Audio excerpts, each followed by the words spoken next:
Her name was Mary I. Mary Tudor, Queen of England. She inherited a kingdom divided by faith. Her father had broken with Rome. Her brother had accelerated the Protestant reform. Mary believed England had drifted into heresy. Between 1555 and 1558, nearly 300 Protestants were burned at the stake. Public squares, wood, fire, crowds.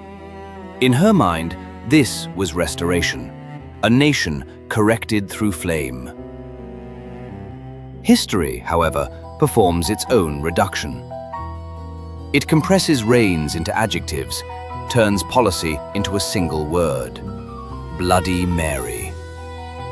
The nickname outlived the sermons, outlived the decrees, outlived the century. Then something stranger happened. The name resurfaced behind a bar counter. Vodka, tomato juice, a glass the color of diluted blood. The origin of the cocktail's name is debated, but the symbolism required no explanation. Red, Mary, bite. Somewhere along the way, horror became garnish. Execution became something you sip.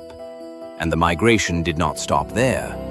The name moved again, into dark bathrooms, into whispered dares, into mirrors. The mirror is where you go to confirm who you are, to check the outline of your face, to see yourself returned to you. Stand in the dark, say the name 3 times, hold your gaze. The face begins to change. Edges soften, shadows deepen. The reflection grows unfamiliar.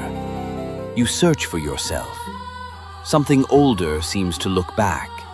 A 16th century queen dissolves into a 20th century ritual. The woman who tried to regulate belief across a nation now survives as a test of courage among children who may never have heard of Tudor England. And yet, they speak her name. History attempted to define her. Culture repurposed her. Memory is not a vault. It is a workshop. Names do not remain attached to power. They detach. They circulate. They return in forms no ruler could control.